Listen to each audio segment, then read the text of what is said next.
Hey guys, and welcome to the Levels of Wrestling. You're with us here tonight on Lowdown. Tonight we're going to cover a variety of topics, including the following. We're going to have the NXT TakeOver Rival fallout, so we'll talk a little bit more about how we felt about the show and what we thought of it. You're going to have the fallout from Raw. We're then going to talk about a little bit of the impact of Samoa Joe leaving Impact. The possibility of Brock Lesnar staying in WWE. Of course, we've got our regular segments of Pop and Heat, Cant IWC Me, and of course we're going to give you all the topics that we can think about to do with Fastlane for this weekend. Joining us tonight, we've got Chris and Paul, and hopefully Krista will join us in a bit. How you doing, Paul? Oh, I am doing super fantastic. That's how good I'm doing. How are you, sir? No one ever asks you. I'm good. It's unusual. I'm just the voice of the norm, and everyone kind of joins in. What a bunch of inconsiderate fucks we are. Hey, that's life. 30 seconds in, I like it. Yeah, there we go. Yeah, it's amazing what a break from your tag team partner will do. Absolutely. Who got kicked through a fucking barbershop window? Yeah. I don't know. I don't even think the barbershop window existed anymore. That's right. It's gone. That's not what happens. That's right. On to bigger, better things. I'm Mr. WrestleMania at this point. Ooh, wow. You're on board. Yep. And how are you doing tonight, Chris? How are we getting on? I'm doing good. The app is coming along well. Yay. I'm just so glad that we're straight to the point with the app is going well. You will get your app soon. Well done. Have an app. Like Oprah. App for you, everybody gets an app. But you won't get screwed with insurance. Nope, you will not get PPI, my friends. So what are we discussing? Well, I think our first topic of the night should probably be the NXT TakeOver Rival fallout. Oh, Lord. Yeah, I know, it was a week ago. That's not what I meant. That was the worst live event we've seen. It was, wasn't it? It was, I won't say it was the worst live event we've seen. It was the worst NXT live event we've seen. That was what I meant. Well, you got to be serious. You know what this IWC lot are like. They'll take every word for word. Oh, yeah. Okay, out of 10, let's go for the first one. Out of 10, how would you rate the whole pay-per-view? The whole pay-per-view? Yep, the whole pay-per-view. 6, maybe a 7. Okay, Paul? I'll go 7.5. Ooh, 7.5. I'm going to give it no higher than a 7. I think, honestly, it was a 6.5 to a 7. But think about that, though. You know, we're calling a 7.5 or a 7 show a disappointment. That's still a great show. So that just shows, you know, what they've been doing, how kick-ass they've been. They just got off to a real slow start with this show, but really picked it up that last hour. And I'm not going to lie, considering this is a developmental show, mostly a developmental show. I mean, I know it's their own brand, but it's technically a development. In that context, a 7 is a damn good score. You know? Absolutely. Yeah, I mean, you had 3 really great matches that finished off the show, but those first couple, whoo, yikes. The ropes were made of butter in the tag match. Do you know what I thought was funny was seeing that Kalisto, who was with Sin Cara, did a Sin Cara. There was so many botches. I think what was funnier was that Kalisto was better than Sin Cara. Oh yeah, every time. Yeah, he was the only decent person in that match. Whoever those tag team champs are, are one of the worst. They're one of the worst fucking tag teams I've ever seen. Those guys. Gotta love some bad dubstep. Bad dubstep. They came out there. They were looking like High Voltage from WCW. They got in the ring and they looked like High Voltage from WCW. They were just wide-eyed. They had no idea what the fuck they were doing. They were bad. I can understand a bad night, but those guys had zero business being in any wrestling ring, let alone one where millions of people were seeing them. They were terrible. From what I've heard, and if they're listening, you know, hey, I'm sorry, guys, you stink. From what I've heard at the live events that they're doing now with NXT, they're improving. And to me, that's what NXT is. NXT is a chance for you to to improve. Whether or not they should have been given the titles is another thing, because I think they're looking at bringing Kalisto and Sin Cara up to the main roster again. Well, I'll say it again, but Kalisto's never been there. In the overall grand scheme of pro wrestling, you look at tag teams out there. Tag team wrestling is super hot around the world. WWE is the absolute pits when it comes to it. So and to try and compete with teams like the Young Bucks and Red Dragon and the Time Splitters, yeah, they're growing on me. We don't mention Young Bucks. No. they're growing on me. But you know, they throw these two guys out there. It's bad. It just makes them look bad.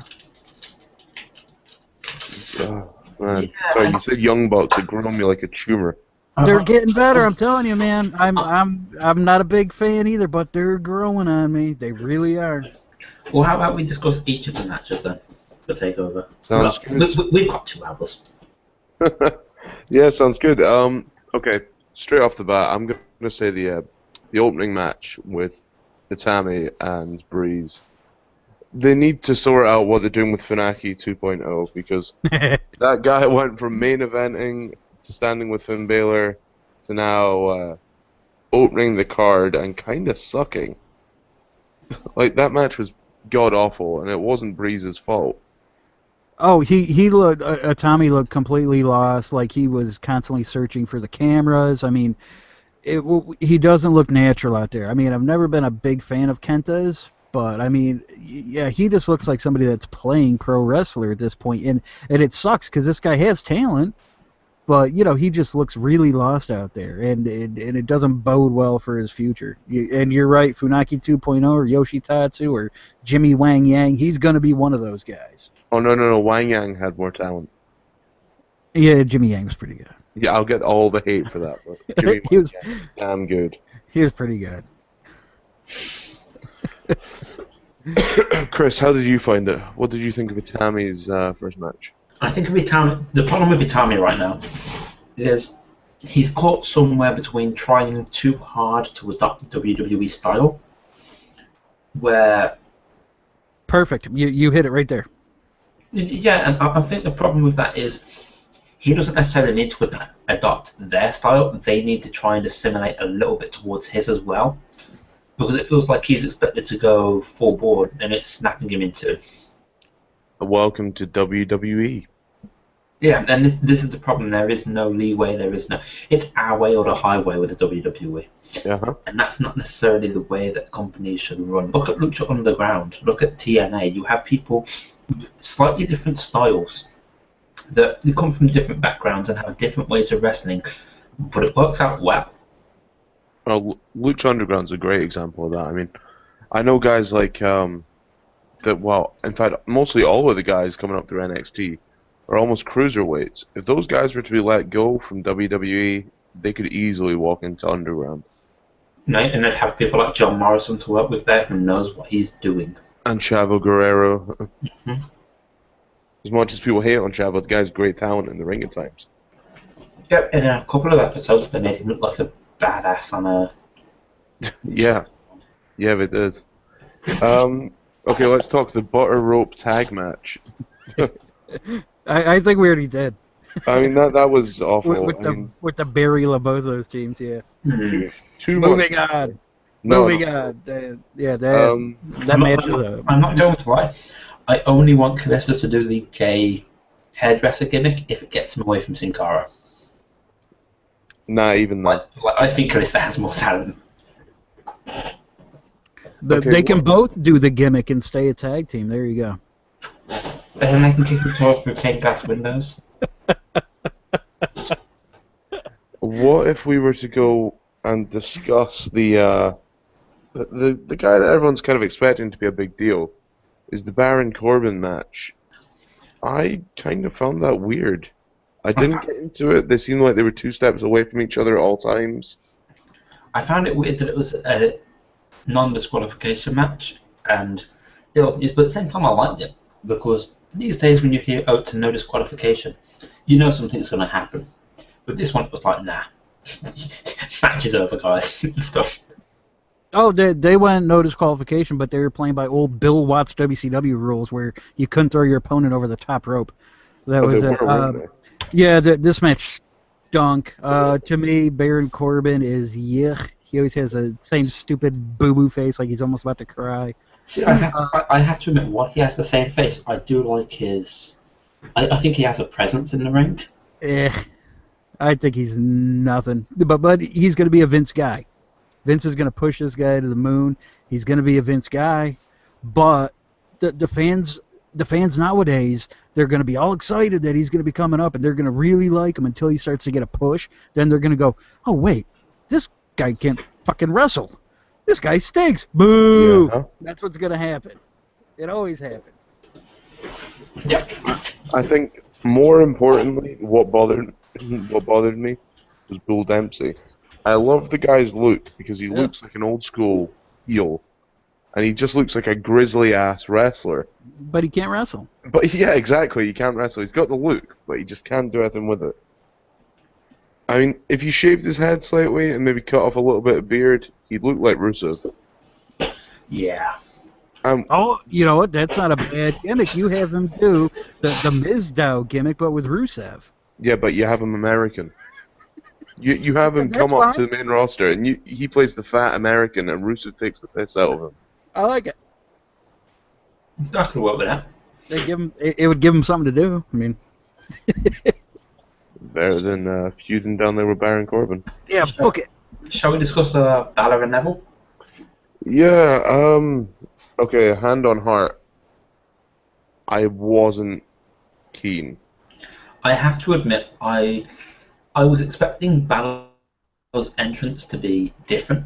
I wasn't expecting to see the same face paint, exactly the same entrance. I was expecting to see some sort of variation, because he's well known for being highly creative and changing things up. I mean, you've seen all the different body paints that he's used over the years. Of course, yeah. Yeah, it's fantastic, and that's part of why people love him. I feel like giving him he's gone from being like it's gone from being static to the point that it's now constant, to the point that it used to vary a little bit, and now it's just like, no, you're always going to use this face paint, and I'm sat there going, well, that's fucking stupid. I really just wish they'd kind of gave him at least a different color to the face paint. Maybe change the reds for a green, but that would be it. Yeah, I mean, I'd love to see him come out and do the Carnage and Venom like face paint, or the Punisher face paint, or something like that. Because you got to be real careful there with copyright. So I mean, well, this is the thing, and I mean the way that he did them. I know. Especially the Carnage one. It didn't look anything like Carnage, but everyone knew what it was meant to be. Yeah. In theory, he could use the Punisher one so long as it looks like the Misfits symbol. Because obviously the Misfits were in WCW at one point. They could use them in WWE now because of the content allowance. Yeah, that could work. I'd like that. In terms, I like how excited you got there, Chris. Like, I found a loophole, that's it. That's a great loophole, and you talked about one of my favorite punk bands of all time. So, great job, sir. But in terms of the actual match, it felt like it was a slow start, but it picked up. The only other thing I can say is Balor needs to get rid of that finisher. What, the double foot stomp? I agree completely. He needs something quick, something he can just pull out and use on everyone. Well, not even that. It needs something that looks like it hurts. I mean, you've seen it when people like bend over and he like touches the back of he touches their back, and all of a sudden they're on the floor and they're out for a 3 count. It's like, wait, what? You've got guys on the main roster, it's just like a curb stomp. I can understand the curb stomp taking somebody out. I can understand Dirty Deeds taking somebody out. I can even understand F5 or AA taking somebody out. That, no. No, double foot stomp, I think it's a good finish. I like it. I think it's just too clunky. It works if they're lying flat on the ground. It doesn't work if they're standing. Even then, though, it feels too clunky because you can tell that it hasn't hurt. I say give him a swanton. Yes, now that I am interested in seeing. Give him a swanton. Yeah. It's got to look pretty, though. It can't look like a Sin Cara one. It's got to look like a cross between Ken Anderson's and Jeff Hardy's. Give him a shooting star press. Nah. No, that moves. Yeah, that moves like outlawed anyway. So. That's true after Lesnar, I suppose. Yeah. So okay, Um, so how did I, sorry, go on, you go. I love this match. I love just how it was paced because it started off. You're figuring that these guys are going to go 100 miles an hour. No, Neville grounds it. He keeps it real slow. His entire strategy was, no, I'm going to keep this guy grounded. I'm going to keep Baylor grounded. And it worked out perfectly. It just made that when it started to ramp up, it made it feel so much bigger and better and faster. I absolutely love this match. To me, it was match of the night. No, I wouldn't go that far. I loved it. I really did. Moving on.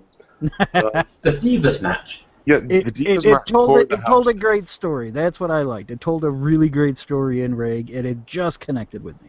I just want Bailey to win that title now. I'm sorry, but the Divas match to me was match of the night. Yeah, huh? I agree completely. I didn't like the start. It started off a little clunky for me, but it picked up big time. I And the really, finish just felt so logical and so right. It just felt like it was time for Charlotte to drop the belt. It just felt it was just that perfect timing that you rarely get with a title change. will Charlotte do what what Paige did to AJ Lee? No, I hope not. I hope that she comes in and has a face-to-face with someone like Natalia, or whoever's champion at the time, and she goes after them. Not like, the champion's got uncock it. I want her to go in and yeah. I want her to really become the champion, and then, like, the week after, call out everyone on the Divas roster and tell them that they can't wrestle. Like, legitimately, Divas division gets interesting then to me. So basically, you want her to do a CM Punk. Kind of. I want her to do what AJ Lee did and walk out and basically go, I am the Divas division. Well, the only way that they would do something like that is it would be her against the Total Divas, Well, Yep. which I'd be cool with. I'd be cool with her and Natalia being put into a decent feud because, they're both from wrestling families. I mean, you could have Charlotte go after Natalia and say, you're supposed to be from a wrestling family. This isn't wrestling. You're a disgrace. Yeah, that works for me. Let's talk about the main event then. Okay. Oh, First off, let me say, what happened to Champion's Advantage? Champion's advantage. Sorry. Well, like he gets to put on a headlock first. Like, the rule whereby if the champion gets disqualified, he keeps the belt. Oh, okay. That works if he's disqualified, not if he's knocked out. Yeah, this was a referee stoppage, like an MMA match, like a boxing match. Yeah, that's. It seems weird to me that we haven't seen one of those in, like, how long? But that's what made it interesting. Yeah. Because it left the fans going, oh, what? And now the story's going to be built. So obviously when Sami Zayn gets back from the tour and they go into the next lot of tapings, Zayn returns and says, look, I never lost my title because of X reason. Yeah, he can blame it on the concussion or whatever. Exactly. And it tells a great story. These guys are going to be feuding until one of them gets called up. I hope it still Zayn gets called up in, like. But the only issue I've got with that is Owens and Zayn are both guys, and I don't like this concept of NXT being a new brand. Yeah, because it means that they're going to stay there. Yeah, that's exactly. But that's fine. Yeah, No, I'm fine with it so long as they agree that NXT gets pushed harder than SmackDown. I want NXT to be pushed harder than Raw at this rate. I mean, Jesus Christ, it's better wrestling. Yeah, but these guys are getting treated the way they should down in NXT, and they're feeling like stars down there. Do you really want them to be brought up and nothing? Yeah, well, see, this is my worry. If they come up, obviously they'll have the backing behind them. But Maybe. the fans nowadays, like you already said, Paul, kind of get really excited for it, and then they go, oh my god, yeah, they're being pushed. And then when they don't get pushed, and they only get to mid-card level, because the fucking main event is too packed, they get pissy and whiny about it. I'm fine with them coming up so long as someone writes the stories for every division. Yeah, good luck. I mean, that's the overall problem with the entire product. I mean, you look at the Ascension. I mean, everybody was going, wow, these guys are going to really save the tag division when they get called up. And then welcome to the wasteland. Yeah, and then look what they do with them. Yeah. I mean, a few of the guys I think are kind of unfuckwithable. I mean, I think Baylor will be huge, and I think Owens will be huge. But for everyone else, it's kind of a crapshoot when they get called up. Who will be huge, sorry? Finn Balor and Kevin Owens. I think those guys, and Baron Corbin. I think those guys are going to be pretty huge. But, I mean, Sami Zayn, Aaron Neville. Zayn will be in the same position as Bryan. He'll be in the main event because people want him in the main event, not because WWE thinks he deserves it. Nope. No. I think by that point they get sick of it and hold him down. Yeah, to me, he's Christian. That's his ceiling. Yep. No. Exactly it. No. Well, okay. Let's get something clear here. Christian's one of the greatest of all time in the ring. Like, he can tell a story like anyone else. There's nothing wrong with the Christian comparison. I don't know. I haven't seen Zayn put on anything under a 4-star match. I've seen Christian put on 1-star matches. Call it. Sami Zayn isn't headlining WrestleMania. He's not headlining any pay-per-view. That's just the way it's gonna be. Oh no! I'm not expecting him to headline anything. Sure. I'm expecting him to be in the low main event. I'm not expecting him to be, world heavyweight champion or whatever. If he gets a run, he'll get a run. He won't be like 10-time champion like Jesus. No. If SmackDown still had a title, I could see him maybe getting a SmackDown title run. But... Yeah, I could see Zayn versus Ziggler. Oh God, right, okay. Obviously, now that we've discussed the main event, I'm gonna say this. I'm really, really worried that there are too many light guys coming into WWE. There aren't enough monsters anymore. There isn't even big muscly guys anymore. And everyone complains that Vince has this hard-on for like big muscle guys. Oh, he does. Yeah. Yeah, he does, but that's the thing. There aren't any left in the company. Big E, in some extent, you want to look at guys like Rusev. There's not really anyone muscular coming up that's younger now. Well, the problem with that is that you have... The image has changed in the spotlight and in the mainstream media. You don't have big hench, and I mean like bodybuilder types anymore in the mainstream media like you used to 10, 20 years ago. You now have the slim, toned body type, and that's what people go for. That's what people now see as the image, so you don't get the guys that are pushing themselves harder and harder and harder because they think it will look good and then decide afterwards, oh, I know I can do this. Because a lot of people seem to forget bodybuilding was a very big thing in the 80s and 90s, and it's not so much now. I think that's why we get smaller guys in the company, because there's not as many big guys as there used to be. Well, that and it doesn't draw as much attention. You can't go, oh, well, look, they're just a bunch of jacked up, steroided up guys. So, I mean, Vince has already had to deal with that. Vince is one of the most jacked guys there. Oh, man, his photo shoot is insane. Yeah, I mean, have that guy take a piss test right now. I mean, yeah. I was going to say, but to me, Vince is too big for his frame, and that's the issue that I have, is when they're asking for people to be bigger than their frame is. It's the I issue. think Neville's too big for his frame, which is unusual. It's the issue that you get with how many of you guys have honestly watched the Punk documentary? Yeah, I have. Yep. You'll know that I think it was Colt Cabana said when he first got signed, Punk was like eating and eating and eating, like, no, they want big guys, And Cabana said, well, no, he was too big for his frame then. Yeah. And that's exactly what's happening. I mean, Bryan, when Bryan had the title run last year, I kind of looked at Bryan and went, you've put on a lot of muscle, and I feel like some of it isn't needed. Well, yeah, I mean, if you look at Daniel Bryan when he first debuted compared to now. Yeah, he was toned. He wasn't muscular. He was toned. Mm-hmm. He's always kind of looked the same to me, so. No, it's better to see if you watch the Mania video and you see like the old footage of when he was in development, and he does a backflip off the thing, and he stood up on the turnbuckle. He's got a six-pack. You can see the muscles are they're toned, but they're not big. And then you look at him when he's wrestling in WWE, and it's like, yeah, you're too big for your frame now. When you're 5'10" and you're competing with Arnold Schwarzenegger for muscle, there's something wrong.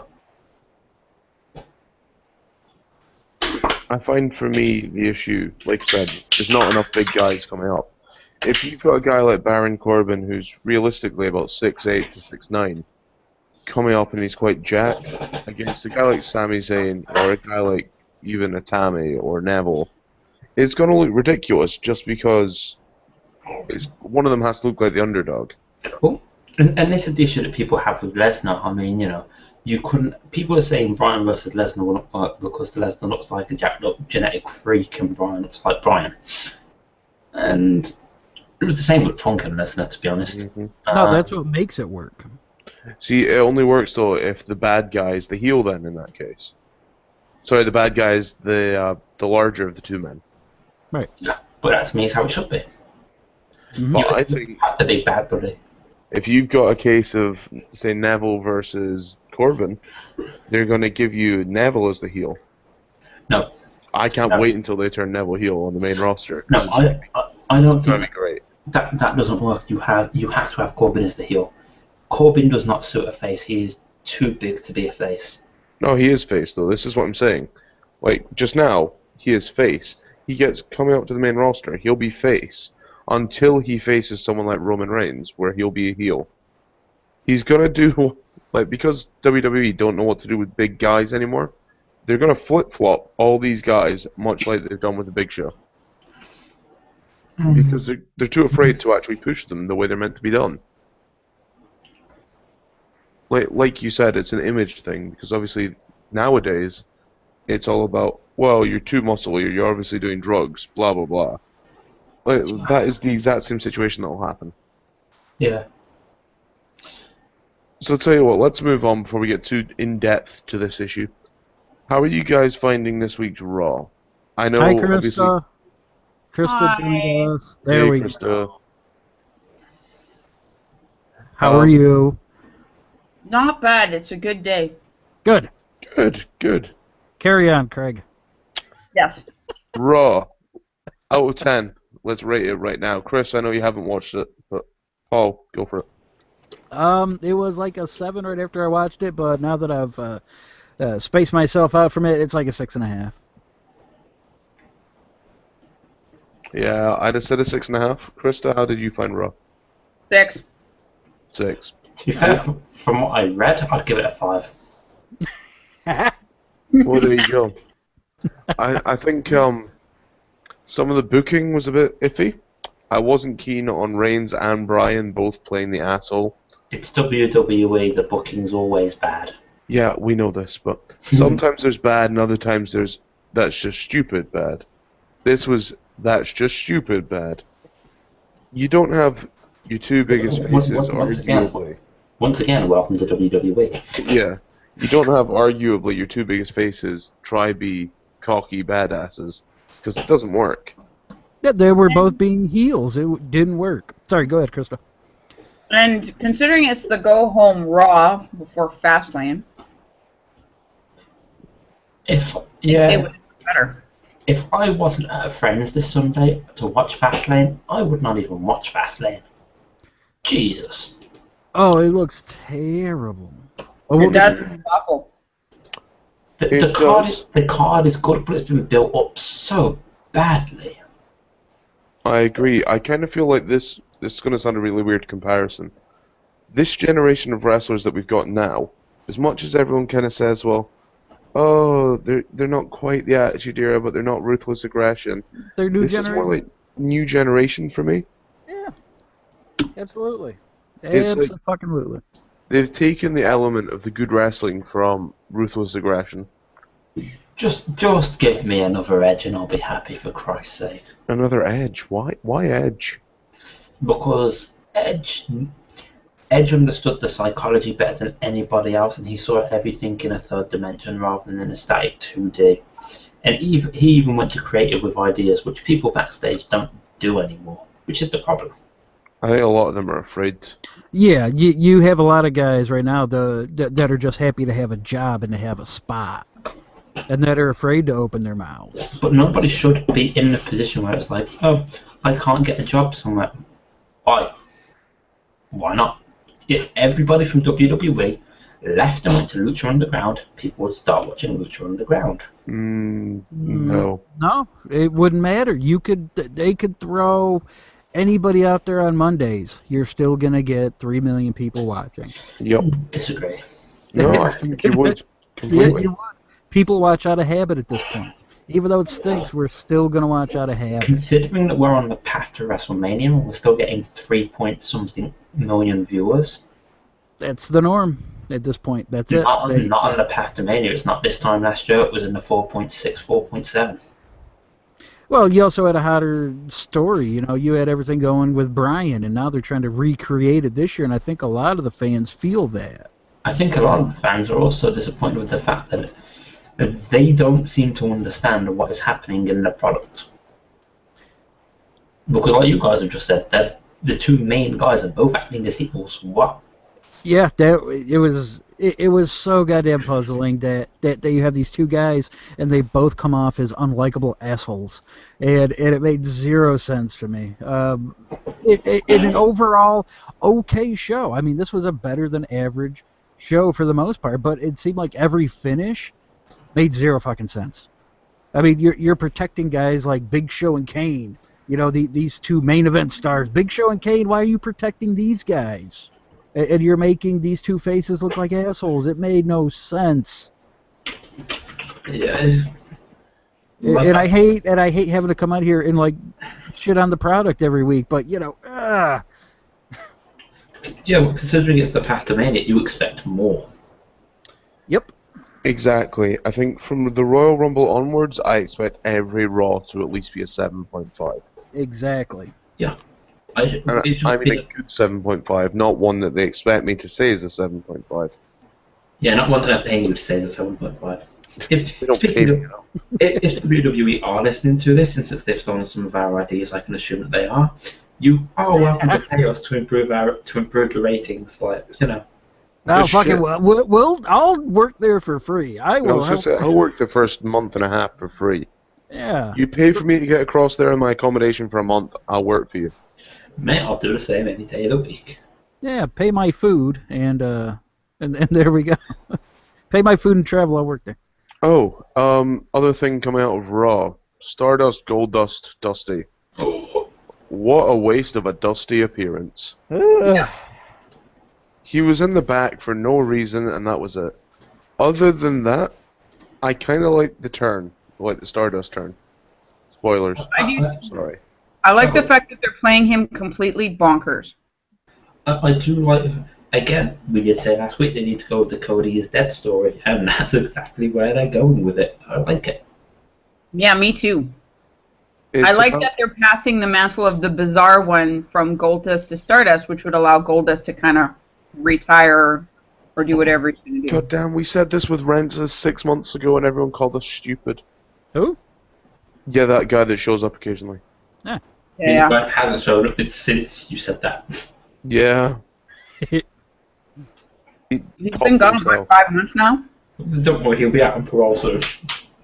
But don't worry, this week on Twitter he's had 43 new followers, 40 new unfollowers, and followed 3 people via youapply.ly.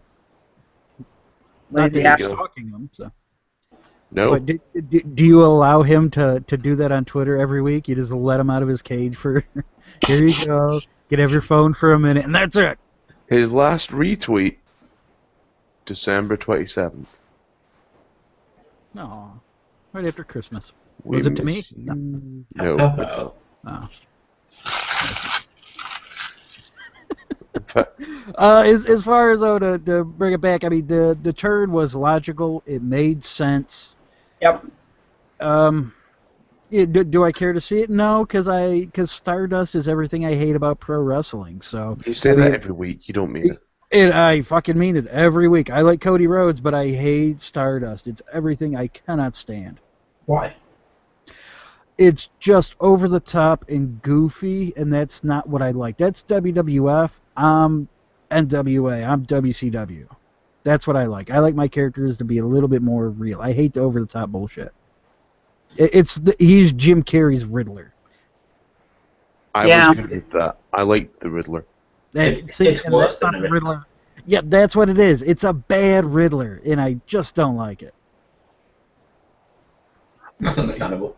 You see, I see Stardust now. It sounds silly. You're saying he's bizarre. He's nowhere near as bizarre as he was when he first started.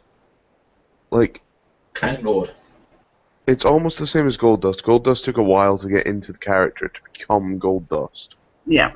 And that's what this has become. Yeah, and he's only been Stardust for what? Not even a year? Yeah, not even a year. 6 months, probably 7 months. Yeah, so he's still feeling out the gimmick. Yeah, feeling it. Yeah, he has to figure out where he's going with it. Yeah. And I think that his brother's maybe helping him out with that a little bit. Yeah. I think this feud will definitely help him figure that out. I think so too. I just question where it ends. It ends to me with Goldust versus Stardust, and wait, we're back when the gimmick ends, or how the feud ends? When the feud ends. Feud ends at How? Mania. Okay, how? A paint versus paint match. If the Goldust wins, Stardust has to take off the paint. If Stardust wins, Goldust does the same and leaves. Yeah, Well, and I can see them having Stardust defeat Goldust, and that way Goldie can retire. Yeah. Oh, they spoiler for SmackDown. They have a match at Fastlane. Yeah. Ta-da. But I expect everything from Fastlane more or less to roll over to Mania. Yeah, I see Fastlane setting up Mania. I Doesn't see mean- a good that's 6 what- screw finishes. I mean, that's essentially what the Elimination Chamber did as well. I see at least 6 screwy finishes, though. Oh, of course. You know what? I was actually writing down. Well, that's how they set it up for Mania. There'll be a bunch of friggin' rematches. But Yeah, I was writing down my predictions for Fastlane, and yeah, pretty much everything I'm thinking of is non-finish or controversial finish. So Fastlane, Mania, and Extreme Rules are going to have the exact same matches on them. oh yeah. Extreme Because- Rules one. It will. It'll have the exact same matches, barring one. And that depends on what we're going to talk about in a bit. Mm-hmm. Yeah, I already want to talk about that. Yeah. Tell you what, we've had one question in from LK Wrestling, talking about Fastlane. Will Rusev be able to recover if he loses to Cena at Fastlane? No. No. it wouldn't make any sense to have him lose at Fastlane. Unless he's going to win at Mania. But still, it doesn't make any sense. No, he needs to go undefeated until Mania, at least. Yeah, you have to push that as the undefeated Rusev, going against Cena at Mania. I'm Yeah. happy to have both guys fight to the back and have the match end. Like, as in they both just get caught up in the fight outside, they avoid the 10 count and just keep brawling. Or a flash pin by Rusev, something like that. I could deal with anything like that. Oh yeah, give him big heel heat. Yeah, Or something better like yet, that I could deal with. you use the Kevin Owens finish. What, the obscene power bombs? Something like that, or you have, Cena pass out in the accolade or something.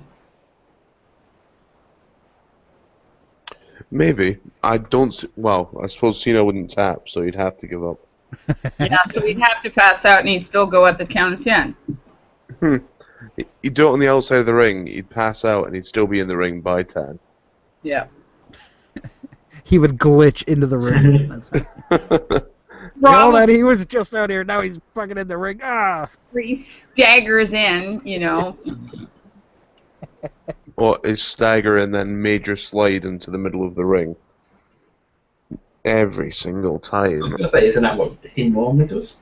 Yeah, sadly. I'll tell you what though, other matches happening at Fastlane. Brian Reigns How does it end? Hopefully with WWE realising that Roman Reigns shouldn't be in the main event and going, you know what, fuck it guys, we're going to have Brock Lesnar fight Brock Lesnar. Again, that depends on what happens with that. I have controversial non-finish. We also got that question from Trina as well. She wanted to know what our thoughts were about Daniel Bryan and Roman Reigns. So. Oh. Watch, she'll end up being a stupid, excuse my language, sorry mom. I'm normally one of these guys who's... three-way or triple threat or whatever the hell that is at Mania. I'm normally one of these guys who's really against, like, changing the main event because the fans want it. But this is a case of Reigns main eventing Mania will only be a bad thing at this point. He's improving, but I was saying this to my friend. He's improved, certainly, but he's still he's Wade Barrett. What I'd like to see, and this is just my fantasy booking right now, is I would like to see Bryan defeat Reigns, face Brock Lesnar at WrestleMania, and that could be a way to turn Reigns heel, because then he chases Bryan, and that could make for an interesting feud. You cost me my main event at Mania, and I'm going to make you pay for it. Yeah, you've cost me what could have been the start of my career. Yeah. Because I think Reigns and Bryan could make a really good feud if there's a clear-cut division, whether one guy's a face and one guy's a heel. Because if you have them both being douchebags, it's kind of like, well, who are you turning and who are you not? Right. I'm going to come out and say it. Me and Mind of Carnage spoke about this week. You smoked about it? Really? We spoke about it, yes. Spoke. Thank you. Andre Hands apparently affect the voice too.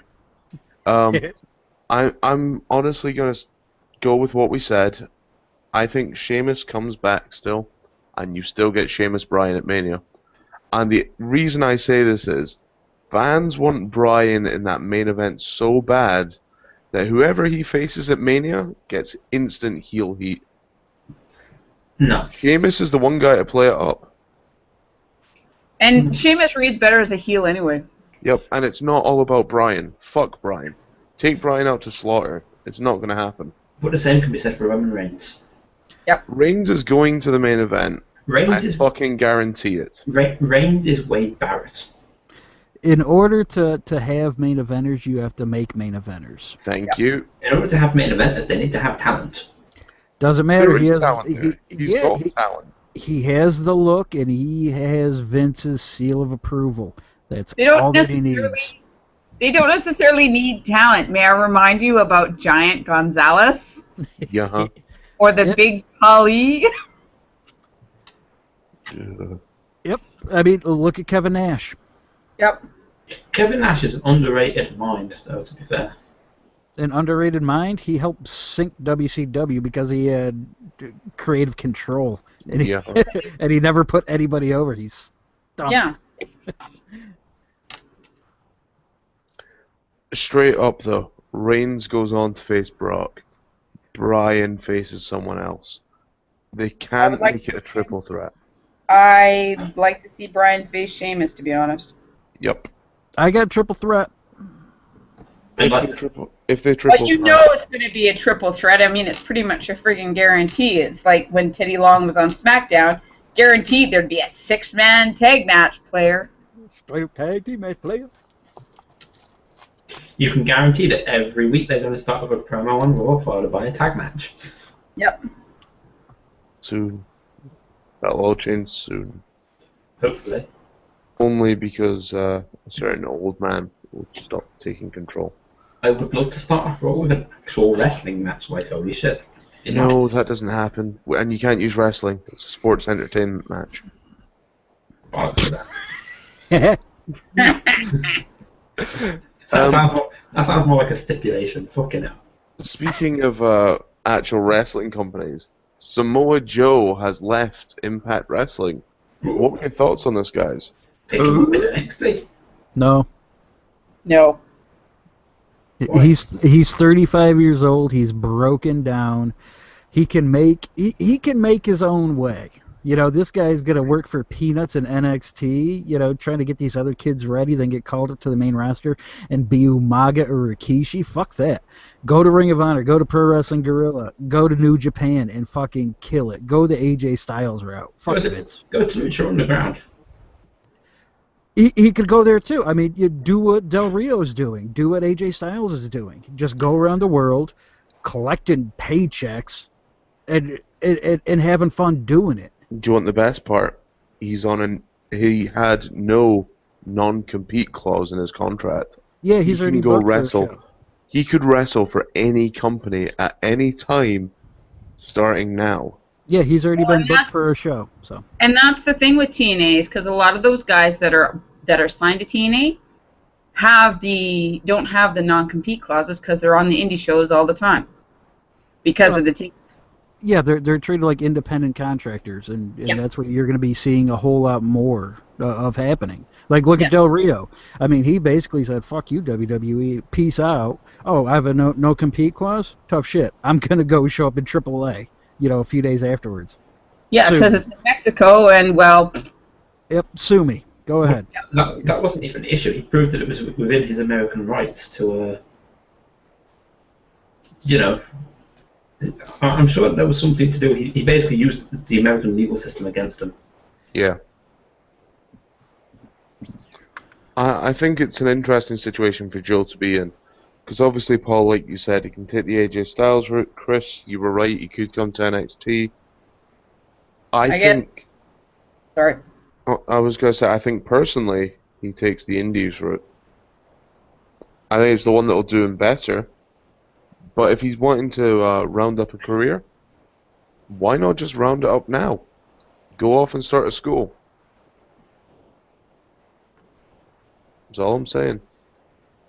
Yeah, I mean, you know, he can make his own way. I mean, anywhere he goes, he's going to be big, except for WWE, because I really think that they would be the only company that would F him up. There are two guys pulling for him to be in WWE, and that's Austin and Triple H, and that's it. Yeah, Vince isn't a fan, so. So good luck. Like, that's what I was going to say, is some of the dirt sheets were saying, you know, Triple H is interested in having him come to NXT, but Joe is 35, like you said. Mm-hmm. You know, NXT for me, it's the young guys that should be in there. And an old 35 too. I mean, he's an old 35, and he's an established star. Everybody knows who Samoa Joe is. For him to show up in NXT with a new name, because you know WWE will give him a new name, it doesn't make sense. It's like he's starting his career all over. John. Yeah, like and he'll end up and he'll just be wasted. They'll basically be starting his career from scratch. Like, everybody knows who Balor is and who was the other guy? What is his new name now? Kento? No, Kento is his old name. Whatever WWE gave him now. They may be known on the U.S. circuit. They may not be known on the U.S. circuit. But everybody knows who Samoa Joe is. And that's the thing. Disagree. Everyone on the American circuit know who Prince Devitt was. Yes. I think he did enough shows that people recognized who he was. Maybe not by name, but they at least know the look. Just by the look. But we're talking WWE casual fans. Yeah, the casual WWE fan has no idea. Right. Books for. Not for everybody who scours the net for all the indie stuff. It's people who only turn into Raw and SmackDown. They still know who Samoa Joe is. No, they don't. I completely disagree. He's a bigger household name than Finn Balor was, or is. Still disagree. Let's ask the followers, shall we? Do the average WWE fans know who Samoa Joe is? I would say, yeah. I mean, the guy's been around for over a decade, and at one time he was one of the hottest wrestlers in the world. I mean, you know, he was probably the best wrestler in the world for quite a few years. So. Do people who've not watched Ring of Honor know who he is? Sure. Do people who watch WWE know who he is? No. Well, yeah, because they're going to be familiar with TNA as well. Yep.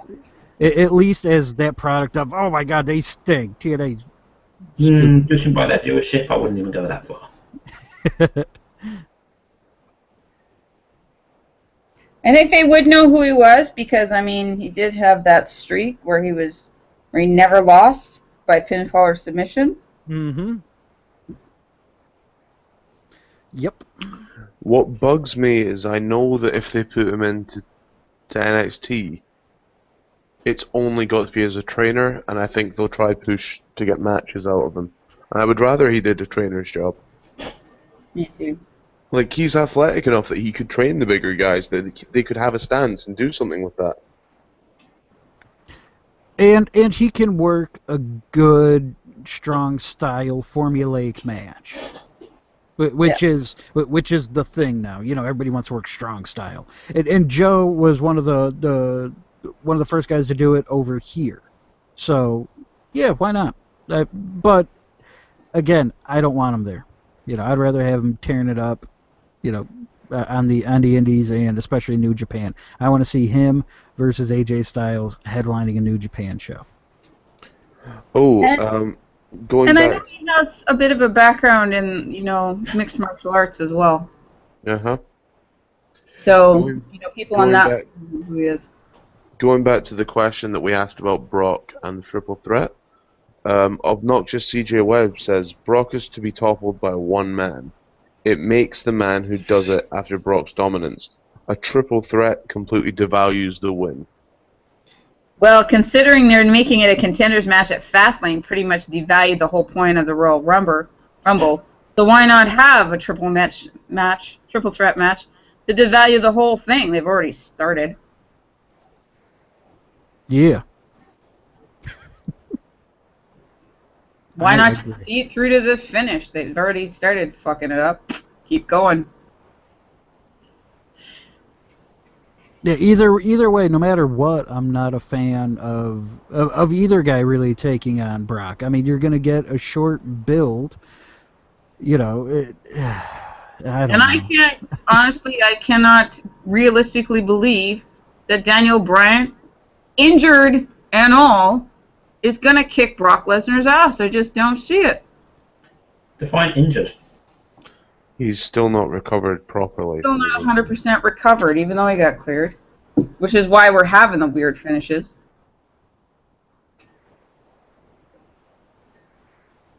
Yep. If Bryan would have never gotten hurt, if he would have never gotten hurt and then dropped the belt at SummerSlam like he was supposed to Lesnar, you know, got the massive epic beatdown, taking some time off, then you build him back up. You have it be the classic Rocky story where he's finally going to get his revenge at Mania. That works. Yeah. But I mean, you can't account for injuries. You just can't do that. So. And considering his return got pushed back because his recovery was not going as well as they had hoped, it's where kayfabe and reality have merged, and you can't even with the kayfabe realistically believe that he's going to kick Brock Lesnar's ass.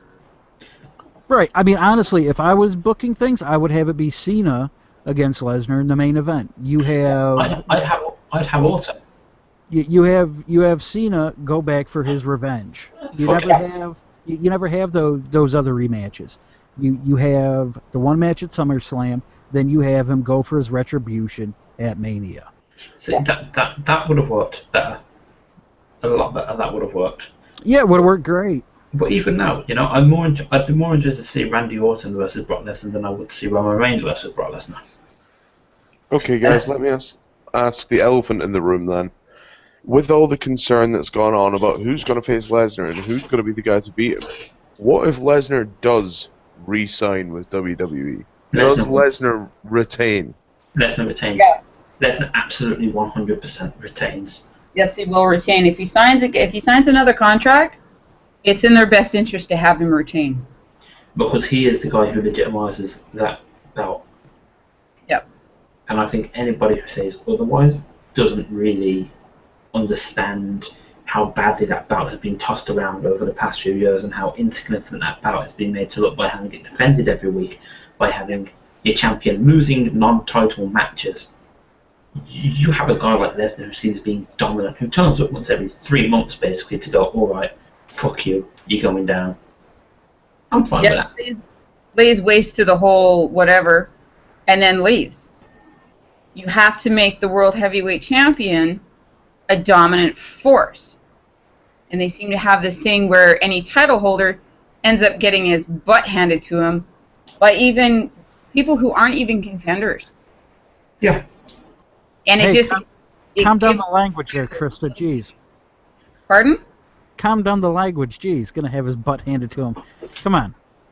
Earmuffs. But, you know, it's come to a point now... If I use the word ass... Oh, Much cleaner, much cleaner. It's come to the point now where, you know, even with Punk, yes, Punk had a 400-day title reign. Did he look important doing it? No. No, not really. Because it wasn't pushed as being a big deal. Lesnar is pushed as being a big deal. Would Roman Reigns be pushed as being that big a deal? No. Would Daniel Bryan be pushed as being that big a deal? No. No. Brock Lesnar is the man who looks like he owns the title. Right, so let's say Lesnar retains. For instance, he holds on. When does he lose it, and who does he lose it to? SummerSlam? If right. I like SummerSlam. Okay. I'd say SummerSlam to Bryan. No, actually, no. He loses it the night after WrestleMania on Raw to Seth Rollins. No. You then have... No, the only reason that I say this is you don't have it look like... You don't have it look like Rollins has legitimately won it. You make it look like one of the biggest screw jobs in history. Rollins isn't sniffing that belt after everybody saw his cock. So. Yeah, there's absolutely no way he's going to carry that title. I can almost see them having a match for the briefcase at Mania and him losing. Yeah. Because he will be punished for this. Yup. Guaranteed goddamn to you. Because everybody does. You look at Emma. You look at, well, the exception of Orton. Hey, You look at anybody funny who if has you don't crossed look the at her. line in any way, shape, or form, and they will eat a mountain of shit Mm-hmm.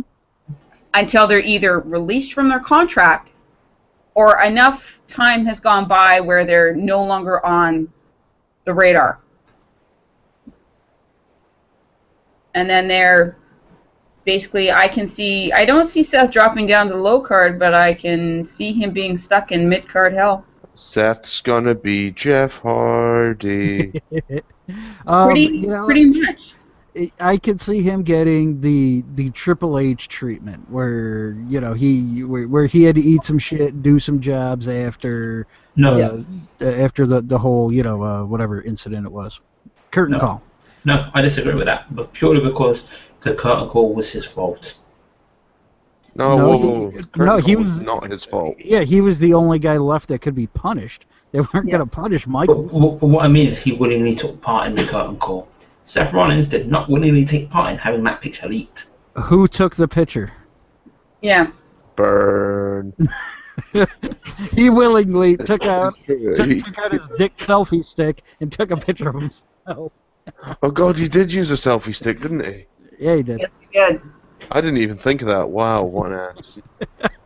It's one thing if his hands were free and you can tell somebody else took the photo, but you can't tell that somebody else took the photo. So as far as the WWE is concerned anyway, he still has to take responsibility for it.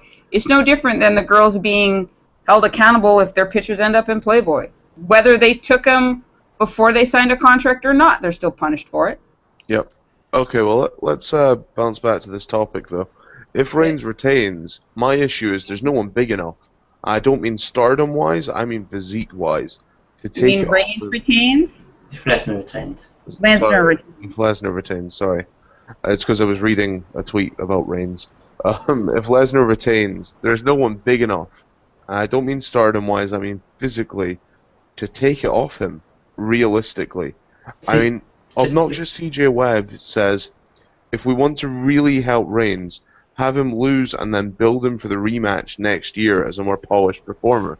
Agreed, 100% with that. I could get behind that 100%. Have him lose at Mania, and then spend the next year chasing the belt. I have been saying this since day one. This should not be Roman Reigns' year, because Roman Reigns is not ready for this to be his year. What he needs is to use this year to build up and have next year be his year. I have a question. I just like to throw out.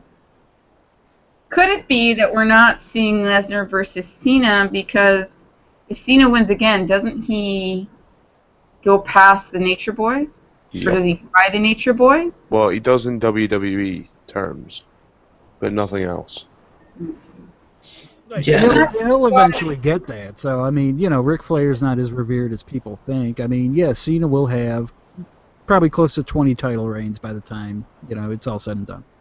Yeah, actually, I feel like she has a point. They seem to be taking him out of the main event in that sense, and they seem to be putting him into the mid-card or helping him build people rather than have him take the titles. Yeah. See, and in my mind, because this is usually how they work, they would put Cena in the running. So I'm wondering if something's happening behind the scenes where Cena's looking to retire. No. And is therefore being removed out of the main event scene. Cena's not looking to retire. Cena is being moved out of the spotlight so Roman Reigns can be put in the spotlight. Yeah. That's what I feel is going on. Well, in order to make new stars. Either. And that's what I'm curious about as well, is that you've got Cena, he's the face of WWE, regardless of what anybody else says. And everything he's done for the company, they're not using him to put Reigns over. They're using Daniel Bryan, they're using The Rock, and whoever else, but they're not using Mr. Superman. Because if you use a guy that isn't popular to put over a guy that isn't popular, the result isn't that good. Well, here's the thing, though. Is it with Cena? Again? Did you say, if you use a guy who isn't popular to put over a guy who isn't popular? Yeah. That they're not popular with the internet crowds. They both. John Cena sells a fuck ton of merchandise. Oh, he's the most popular guy they have. But even with the casual, I disagree. I think Bryan's more popular. I've seen him lose more merchandise in the sense that when Bryan comes out, even in a casual crowd, he gets cheered. Even in a casual crowd, Cena gets booed to some extent. Doesn't matter about live crowds. I mean, I don't care about crowd response. That's the problem. I'm trying my best not to get overly fan passionate about this. I'm trying to remain reserved. Freak out, Craig!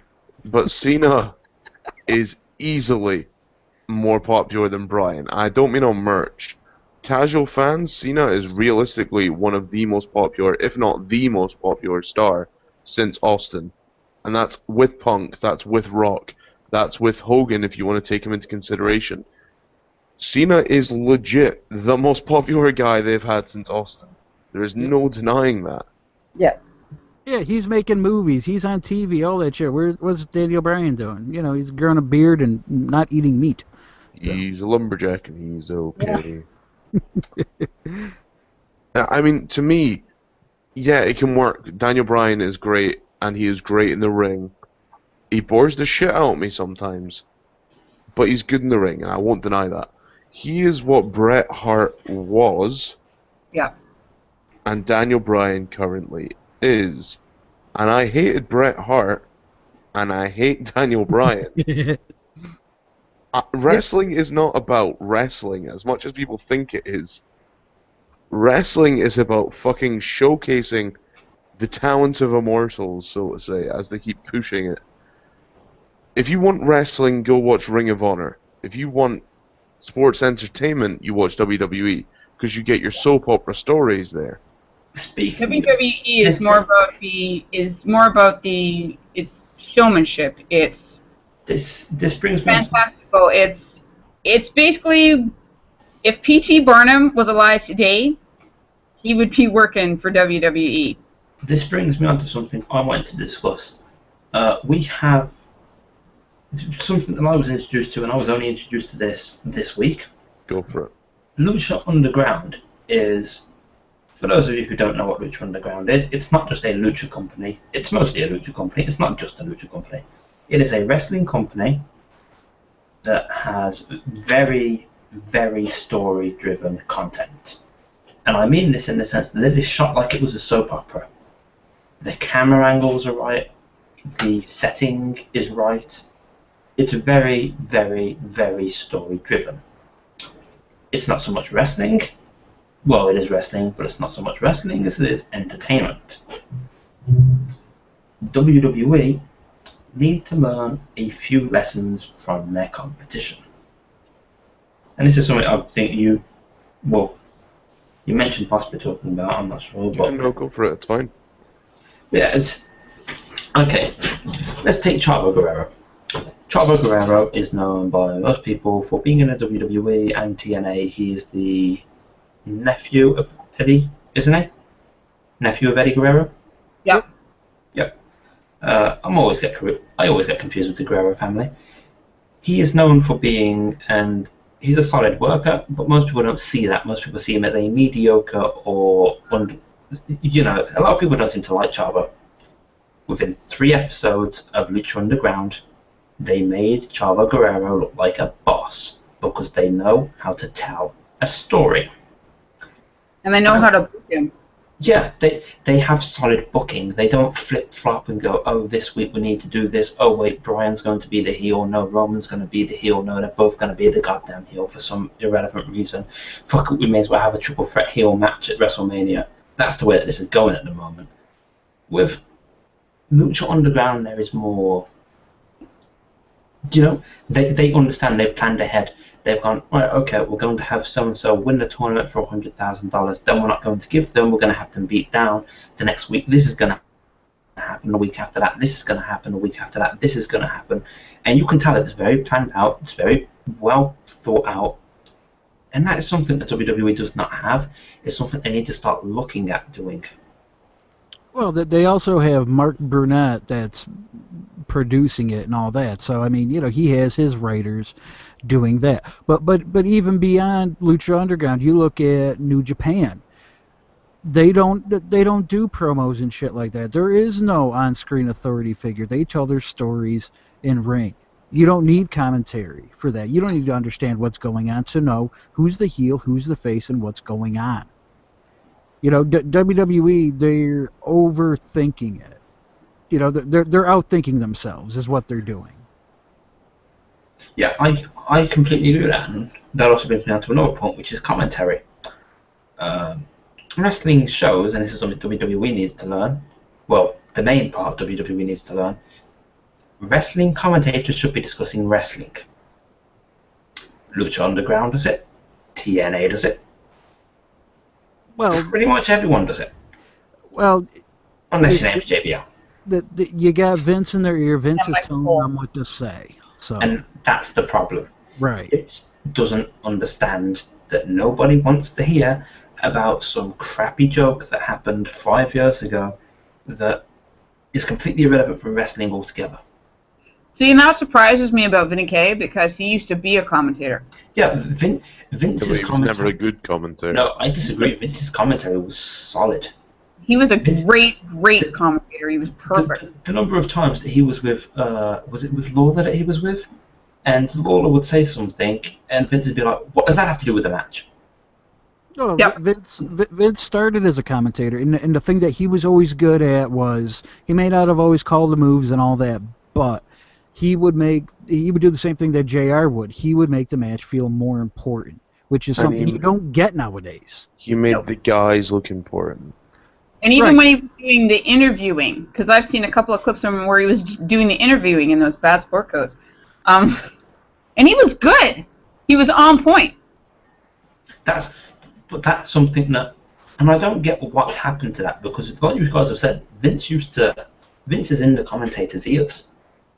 How is he telling them to talk about this bullshit that he... Well, I think that's them filling time. Like, what I don't understand when I've because you look at some of the stuff that put on WWE, and each match has its own producer. Oh Lord. Like, storyline has its own producer. It's weird. Oh Lord. Well, you have, yeah, you have, one guy that's assigned to this match. So, so they're going to come with the finish, whatever. That type of thing. It's been that way for a long time there, so. But I think that's part of the problem, is that as you progress, and I think WWE suffers from you've got the new crew, the ones picked by Triple H, and then you got the old crew that are still kind of hanging on by the skin of their teeth, that are loyal to Vince, and they don't want to give up their positions, and they're not willing to concede. And this is the problem I've got, is the guys that have been there. You've got King, you've got Cole, you've got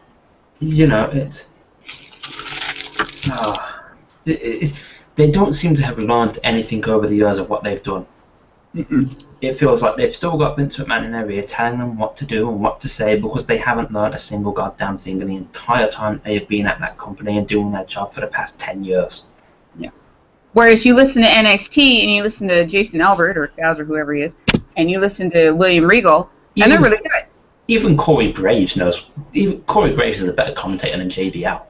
He is a better commentator. And so is, what's his name, Braxton something. But they're just doing what they're told. You can put Corey Graves out there on Monday night. Guess what? He's going to be JBL. That's what happens. These guys are not allowed to be independent thinkers. Well, and even when they have Booker T on Raw, he doesn't put as much input in as you'd think he would. Because he knows 8 words. Yeah. and 2 of them, or rather 3 of them, are shucky ducky quack. Quack quack. That's one word. Yeah, that's one word. There's just hyphens in there. So. But even when you watch the pre-show and stuff, and you see him talk, he seems to know more what he's talking about than he does when he's on Raw. Yep.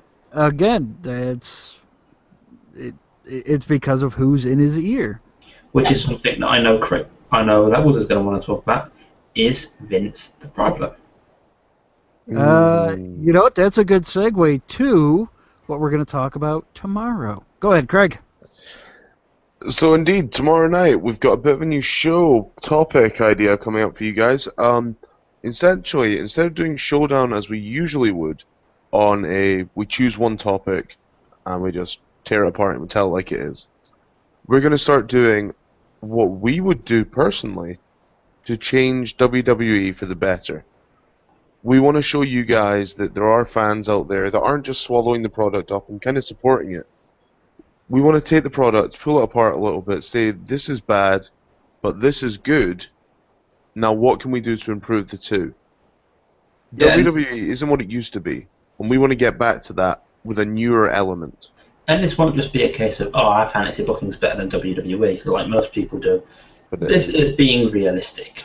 Yeah, we're not here to fantasy book. We're here to help. We're here to provide solutions and ideas.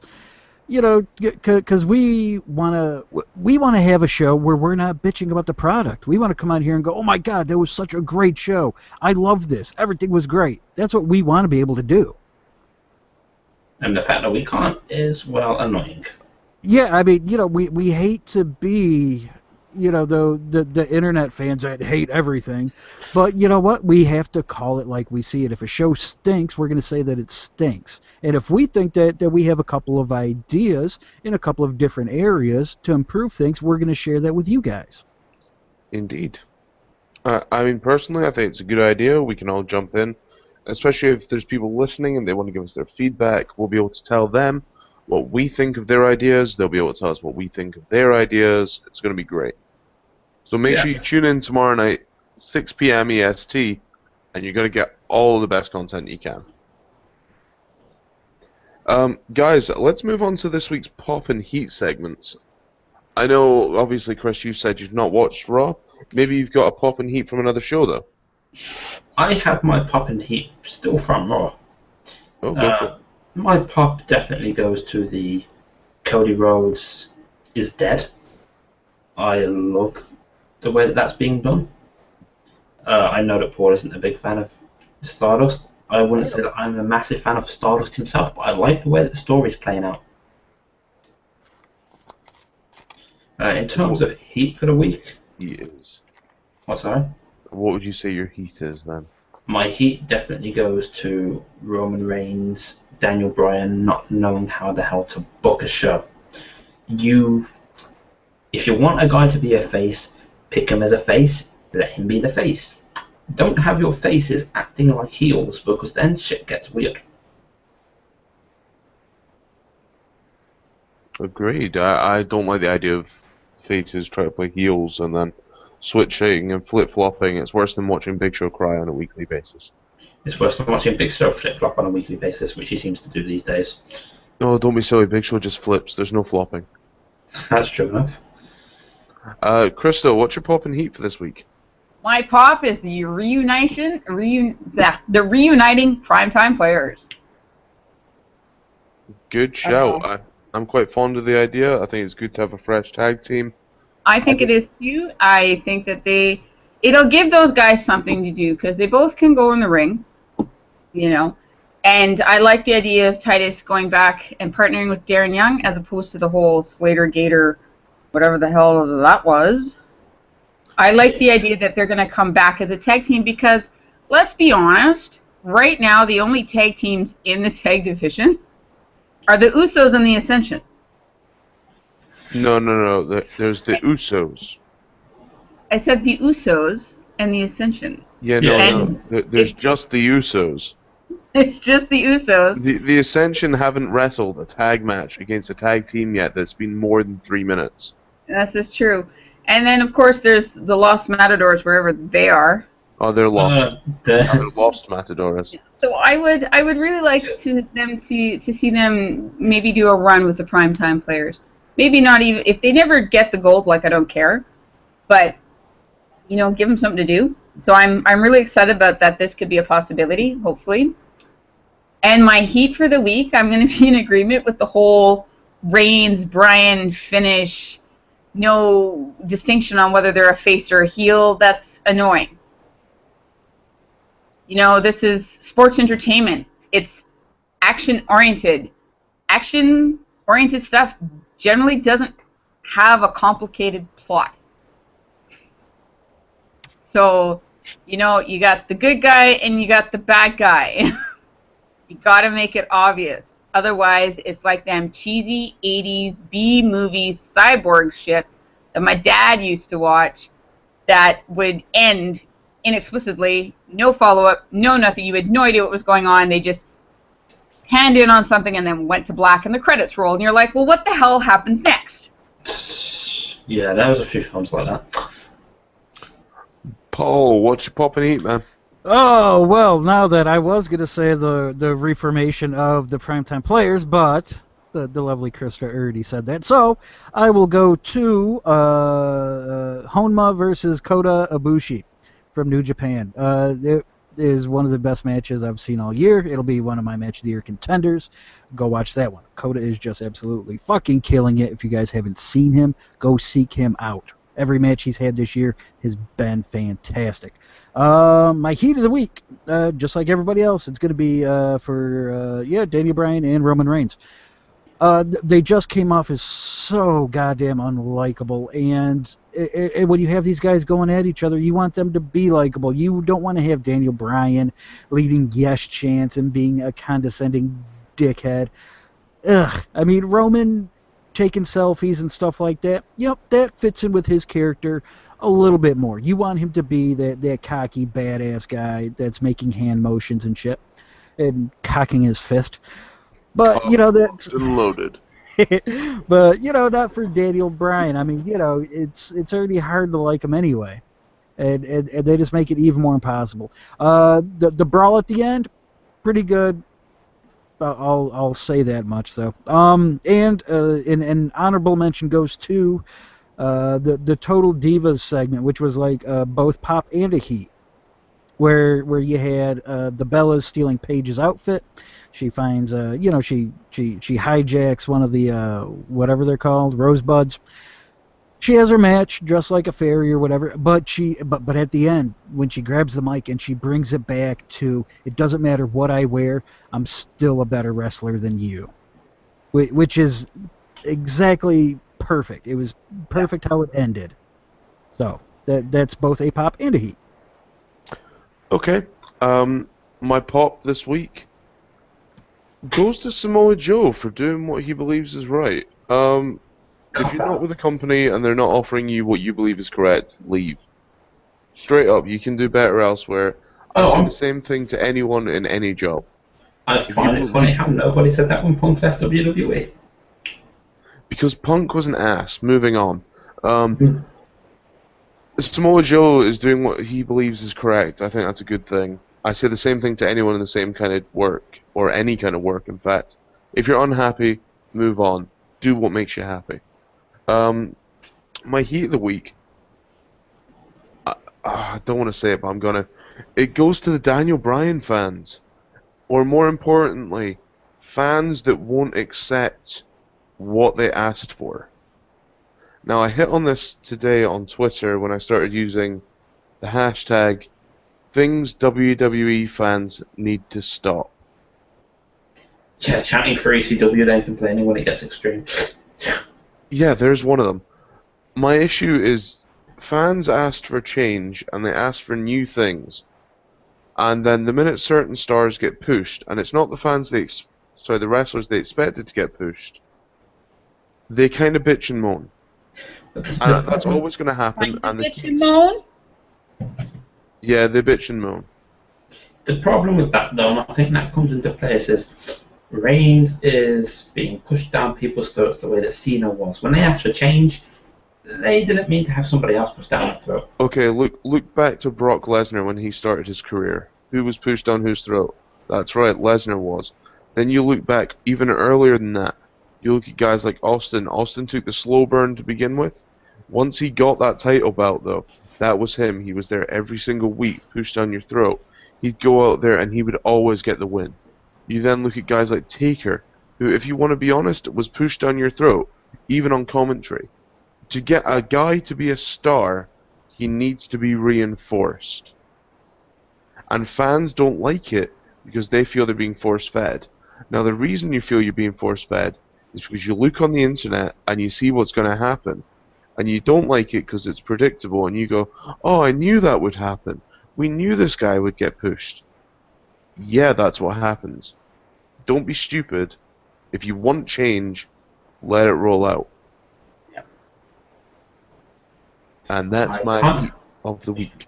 I can't help but mostly agree with that. Fair play. Okay, so now that we've got our pop and heats out of the way, guys, and we can move on a little bit, I want to discuss what our Cant IWC Me for this week. We've said we're going to move on to this new show tomorrow night, and we want it to be positive. We want to go in there and we want to talk about what's going to be good for WWE, but we don't want to bitch and moan about the current product. I want the IWC to stop bitching about the product and find something good in each show. We all know there's going to be shit topics, and we know there's going to be shit segments. We don't need to tell everyone what the shit segment was, because we all fucking know what the shit segment was. Why not discuss the good things that people may have missed? I mean, Yeah. how often do you guys go on your Twitter timelines and just see the bitching?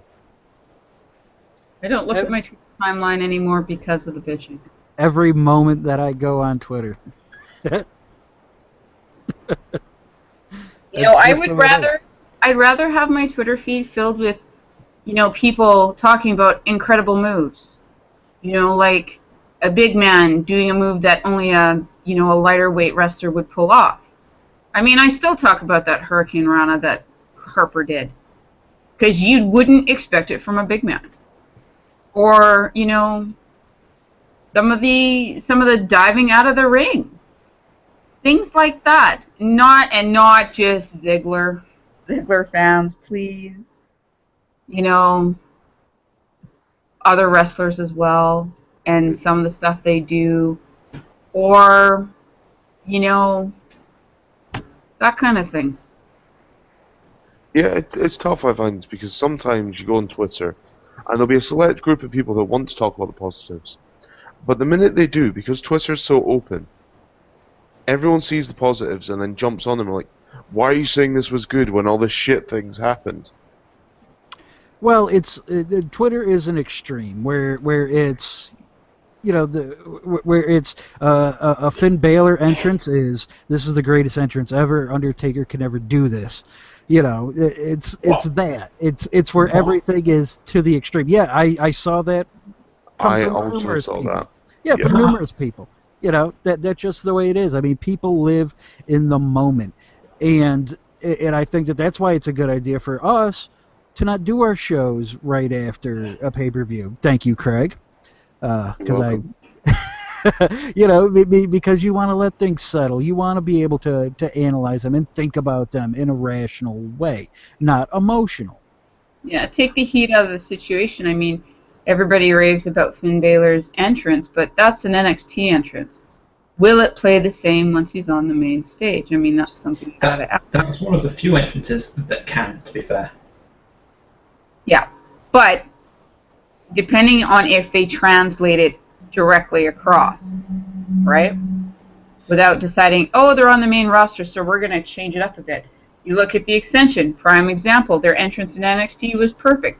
I'm not sure what the entrance they have now is all about, but it's just a hot mess. It's the same entrance. But it doesn't translate very well onto the big stage. No, Balor's does because Balor's creates an atmosphere. The Ascensions never did. That's the difference. You can tell what's good. Bray Wyatt was good in NXT. Bray Wyatt is good on the main roster. Another example. But 2 out of how many? Yeah, because you need ones that can work on the main roster. I mean, Sami Zayn's will not work on the main roster. No, and neither will Neville's. No, Neville's would be goddamn terrible on the main roster. Neville's would be, Neville will give people AIDS. That meme where Spider-Man's in the hospital and they say, your post gave me cancer, that will be Neville's entrance. Yeah. Wow. Neville's entrance will be absolutely goddamn awful. And people won't admit this because So will Zayn's. that's what I just said. Yeah, the more I think about it, I'm like, it's going to look messy. Yep. You mean you look at Adam Rose's? Yeah. There is not enough rosebuds to warrant the entrance he has. I love that the rosebuds change weekly as well. For people that are meant to stay on his bus, why do they change? Exactly. Yeah. Continuity, people. Speaking of things that are messy, though, we have a comment from Trina, who actually did a little bit of investigating reporting for us, and she thinks that it wasn't a selfie stick. That's number one. God damn, Trina. No, I don't actually believe that it was a selfie stick from memory. Yeah, don't worry. You were investigating too. She says, I don't really get the push down their throat deal. What has WWE done exactly that equates to pushing down the throat? It's basically like when it's not so much nowadays, but like when Triple H had his epic Ric Flair title run, where he was mentioned in every segment. They've done that with Cena a lot, where even if he's not on screen, they're still talking about him. They do that with Reigns. To some extent. To some extent, it's not bad. I wouldn't say it's. It's not Cena or Triple H levels. Right. It's not force feeding at this point. I mean, if we say it, we're saying it almost in hyperbole at this point. But yeah, that's what we mean. We can guarantee someone's going to say it, which is half the problem. No. Hey, you know what though? If we can help explain things and stuff like that, hey, no problem. That's what we're here for. So thank you, Trina. It's not so much the force feeding as you would normally think, but it's a case of trying to get the fans to kind of follow the yellow brick road. Yeah, it's not so much that Roman Reigns is winning every match. You'd expect that. Yep. It's Roman Reigns is being mentioned on the commentary in the next 3 freaking matches after that match because they can do it, and he's in every backstage promo because it can be done. It's like, well, because it gives a message to the fans that we obviously they give the impression that we don't have mental retention. Yeah, we know Reigns is in line to be the guy. He doesn't need to be in the next 6 backstage vignettes. Yeah, completely agree. And it's like, it gets to a certain point where, and like we've said, this isn't as bad with Reigns as it used to be with Cena. Yep. It used to get to a point where you could listen to Raw and you could have a drinking game. Actually, no, you couldn't have a drinking game. You'd probably die if you tried to do a drinking game for how many times they mentioned Cena's name. Yeah, don't do the Royal Rumble one. Like, goddamn, drinking games in wrestling shouldn't work. I regret doing the Royal Rumble drinking game. I can imagine. But, it comes to something when, because to me what it shows when they do that is, oh look, we have a product, but we only care about one guy. Yep. And that should never be the case. And when they try to say, oh, we only care about this one guy, everyone else turns around and goes, well, fuck off, we don't care about you guys, we want to hear about everybody else. Yeah. And that's the problem. And I know exactly what Craig and Paul are going to say in a second, so... Go for it. I'm going to talk first. Can I talk first? And Go that's ahead. the thing, is that, when they give the impression that they only care about one guy, well, what's the point of having the wrestling promotion if you're only going to invest in the one guy? It's a waste of time then. So that's the whole point of having a roster, is that you have all these guys that you should be investing time in. Granted, not all of them are going to be main eventers. I'm sorry, all you Slater fans. Heath Slater will never be a main eventer. Well, But he has a spot. he might have 5 seconds of glory. Give him credit. Yeah. He'll have You can 5 do it, seconds of Santino. glory, if nothing else, because he got his butt handed to him or because he was dressed up like Sting. But he has a role to play, and that doesn't mean that he shouldn't be invested in. It doesn't mean he shouldn't have the screen time to tell the story in the lower card. It shouldn't just be the main eventers that have the storyline. It should be the mid card. It should be the low card. Right. Otherwise, you might as well just have 3 hours of main eventers, and to hell with the low card and the mid card. Right, I mean, look at Heath Slater's popularity. The fact that Heath Slater has such a popularity shows that people are invested in him. Yeah. You shouldn't try and ignore investment and try and focus on one guy in a company. Yeah. Because that does not work. Cough, attitude. It's like no different than any other business. You need to focus on, what people care about. If they care about Slater, then invest some time in them. If they don't care about Curtis Axel, then that should tell you something. Yeah. You should push him to the moon. Cough, Roman Reigns. Well,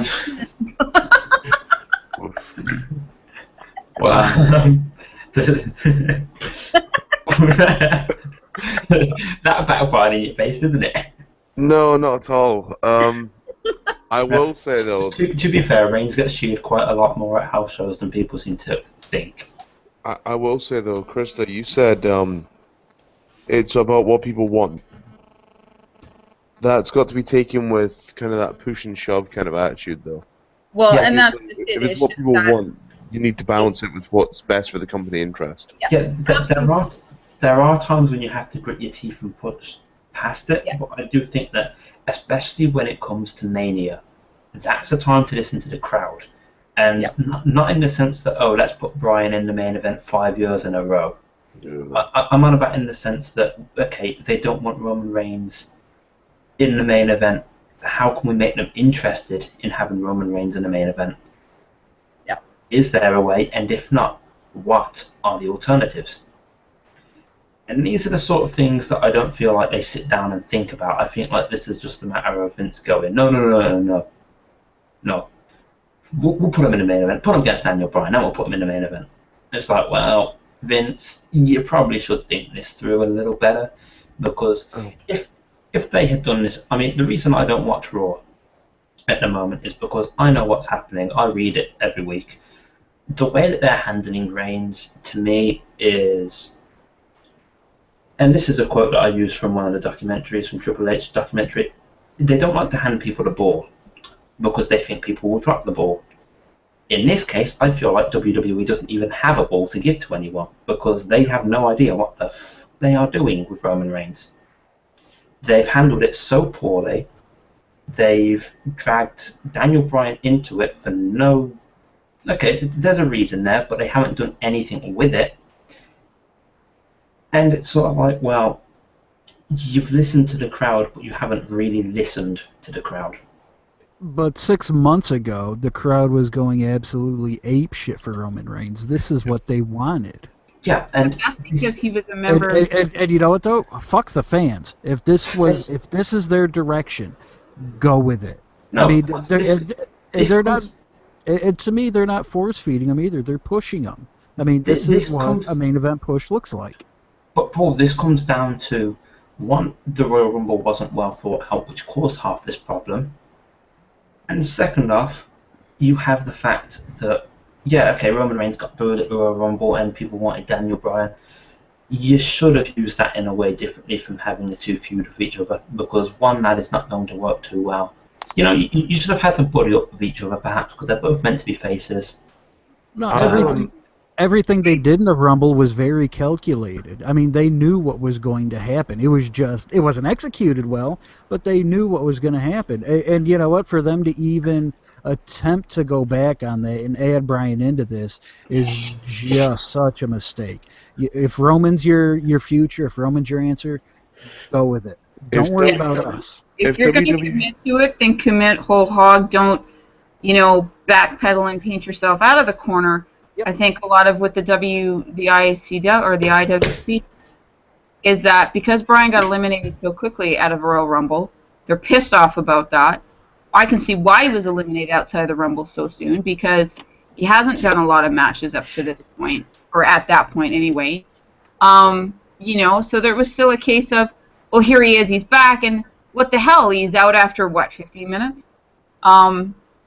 There wasn't a longevity when he was in the Rumble, so I think that upset a lot of people. I mean, remember last year when Batista came out at 30?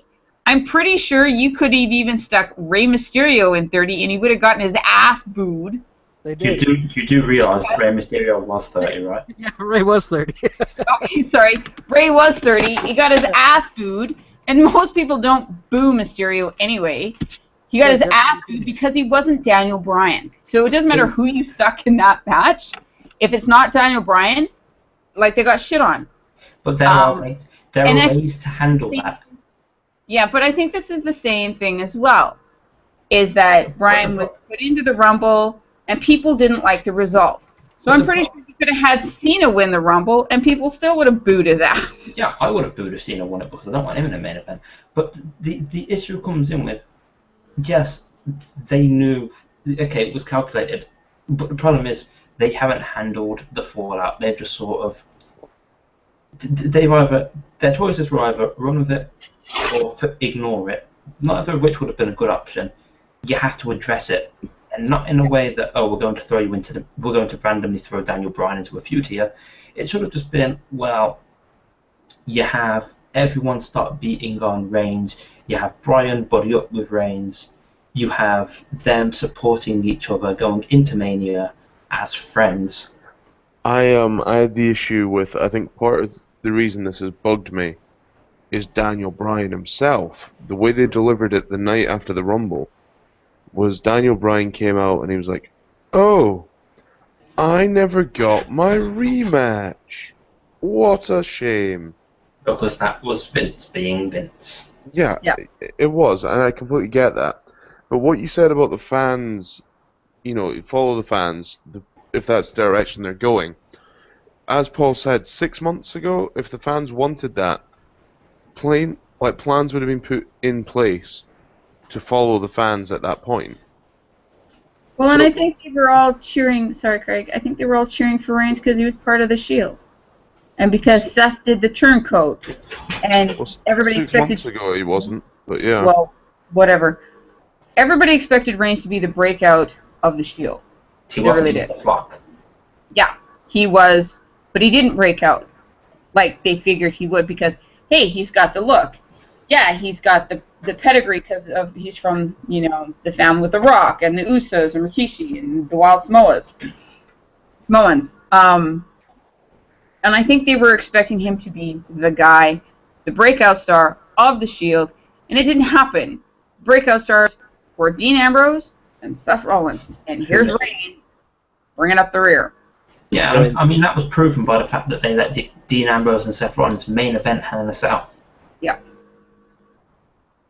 I mean, even they've realised this, and they haven't really took it into account. Yeah, but who's gonna main event WrestleMania and probably walk out with the belt? But But the problem is, who's the fans going to boo after that? Because I guarantee you, if Reigns gets Doesn't the matter. belt, I won't be watching. I don't give a shit about Roman Reigns because they haven't made me care about Roman Reigns because it's such a lazy booking. Oh, I don't care about 94% of the roster. I'm not emotionally invested in any of them except for maybe Bray Wyatt. I care about that's guys about like I care about guys like Wyatt, Ambrose, Rollins, whether it's good or bad. Do you know what I care about? I even care about Cena to some extent. I don't like the guy, but I care about his character to some extent. Same with Rusev. Same with pretty much everyone except for Roman Reigns, because I don't see what I'm expected to think. Because it's like, well, you're pushing him into the main event. He's got zero character built behind him. He's basically a cardboard cutout face that you're expecting. And it's like, at least you don't like Daniel Bryan. At least Daniel Bryan molded the shape a little bit to suit him. Roman Reigns hasn't even done that, and that is my problem. That is why I sit here and go, how can I be emotionally invested in a cardboard cutout that hasn't even been coloured in? What's the point? Exactly. He had his, he had the brief glimpses of, you could see a bit of character. Yeah, I mean, the stuff he did then they dropped it, like when he was flirting with Renee Young in the back. That was absolutely hysterical. Oh man, he was hot then. That was a brilliant promo, but they didn't carry it on. Like, I could see Reigns being one of those smarmy, self-assured heels. He'd be the cool guy at the party. That's what he'd be. He'd be the cool guy at the party, but he'd read better as a heel. Yeah. Or even if he was a face and he had that smarmy smirk, like, ladies check me out because I'm the shit. If he had that kind of persona, I could see people actually caring about that. Yeah, I'd be more interested in that. Confident, and people would want to be him. But right now, there's no depth. He's basically got the character depth of an acrylic bird bath. And this comes back to what I said about giving me a new edge, in the sense that I want someone who's 3D, not what? Acrylic bird bath. It's true though. I mean, he is a 2D character. He has no third dimension to him whatsoever, because they haven't bothered to take the time out to do it, and instead they've gone, well, we'll throw him into the main event. Why? You're essentially asking a cardboard cut out to stand up by itself. That's not really going to work out well for you, is it? No. Hey, sorry, just before we go any further, I just want to say a big thank you to Shelby Bard for the comment. He says, man, I wish I could voice my opinions with you guys. This sounds really fun. So big thank you, Shelby. Much appreciated. You can right there on Twitter. Don't worry, because we're all right there on Twitter. So yeah, go ahead, send in your. We do this on the fly. So I'd like to mention that obnoxious CJ Webb made a comment to me. He's like, love PTP reuniting. Also, hopefully they're booked seriously and not as comedy acts. Hey. I have 100% agree. Yep. Thank you for the comment. Well, they've already won half the battle, because Callista is not teaming up with Darren Young. So yeah. So they're halfway there. But that could have been the super gay team. I'm not even gonna lie. That could have been semi-interesting. I'm not even gonna lie. I'm more interested with the idea that, are they going to play the Ascension to the gay card? Why even bring it up? If you've got a team that are being that badly buried,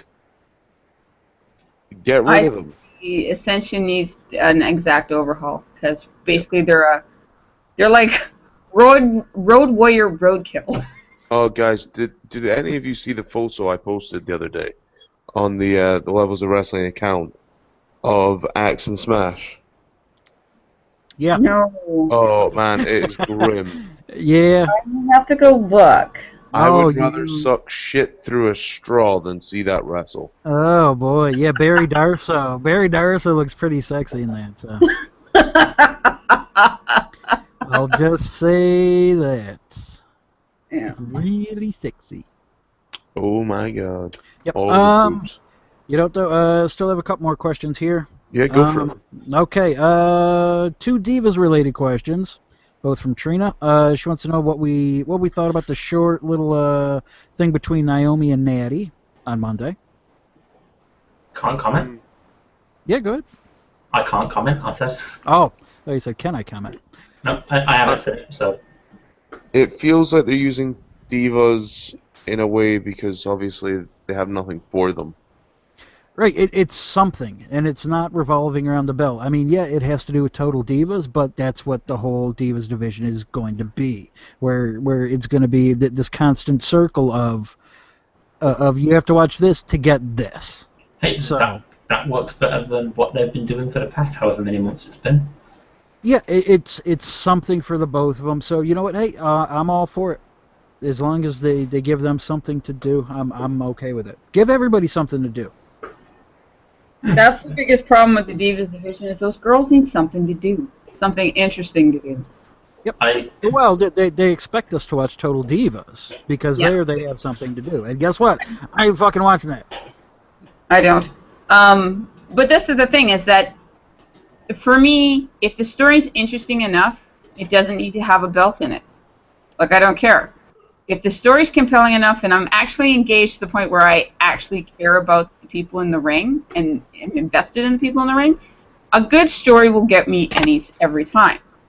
The sad thing is I'm not emotionally invested to most of the roster and not really emotionally invested in any of the Diva roster.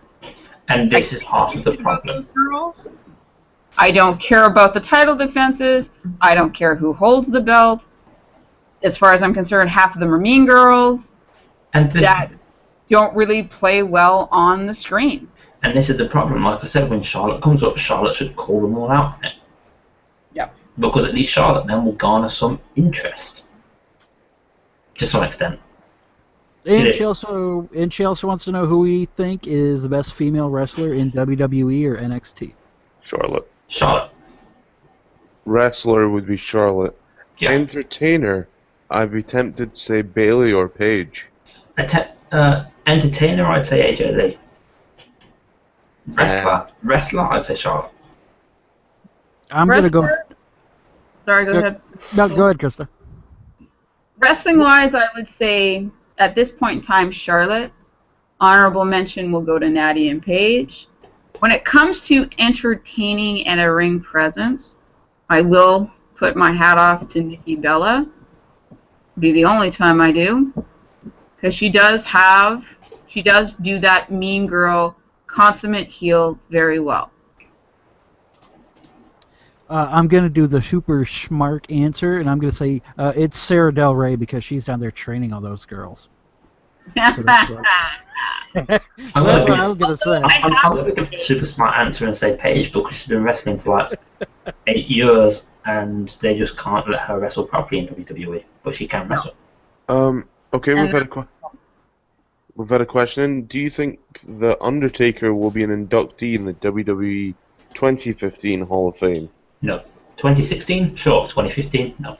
Not this year because it hasn't been official that he's retired or whatever. I would say 2016 for sure. Well, he's supposed to be on Raw this Monday, so... Yep. Is he? Uh-huh. That's the rumor. I'm hoping not, purely because I've seen a video recently of him walking, and he looks like he has arthritis in his knees. Like, it is actually... Yeah, I don't want to see it. Well, he's 49 years old. Yeah, I would say he probably does have arthritis in his knees. Yeah, he walks like he's at least 60 or 70, and he needs a Zimmer frame sort of thing. Like, it's bad. I fully believe that Taker will be in the 2016 Hall of Fame. I think if he's facing... Sorry. I think if he's going to be in the 2016 Hall of Fame, that's fine. But I think if he's a full-time wrestler still, officially not retired, then it obviously needs to wait until then.